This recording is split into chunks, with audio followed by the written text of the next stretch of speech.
Sí, nos está invitado a tour para un charla informativo. Es aquí está organizador de onderlinge hulpmis para conjuntamente con Cancer Care Center.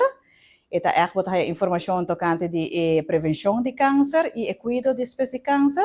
Y es un de nós também de seguro de entierro, então su beneficio não. É muito importante para você que você se segurar, para sobre ora algo passa, me tava hopi hine lo tawa ka ora que não tem placa, então você tava hopi hine tá pedir para ajudança. Então se não tá leuk tampouco botin já um familiar que a falecer, então ainda botin vai draga bij para o axio hine por ajudar o padera. Então hopi importante para botin algo reglar acaba para os familiares não. Nós quer trazer adiante também para com um seguro de entierro com underlinge hulp. Toma stap de regla do seguro de entierro tá uma decisão responsável. Nós não sei quanto tempo mais nós temos. E para mais simples que nós quer regla nos entierro, nós desejamos que guardo regla, sempre tem suma alto que nós terá guardo cobrir 24 horas promete que nós guardo derá.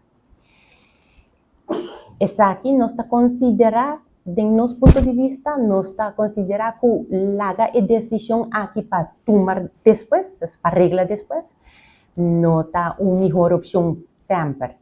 E laga e gasto não aqui para nós ser não querer cobrir, por exemplo, nós unam, não está sentimento tranquilo.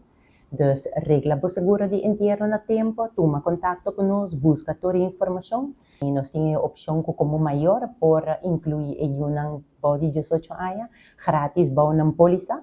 Assim aqui não também por te segurar. Nós não queremos aqui, mas se chega o momento que nós está perdendo underlinge hulp por ajuda a cobrir essa aqui, sem usar o capital de maior, dus é uma ventaja. Sí, essa aqui toma lugar dia 17 de novembro, venidero, na MFA Santa Cruz, de 6 horas para 8 horas. Agora você tem que registrar na 582-4427 ou 592-4177. Não perder, vai estar muito interessante.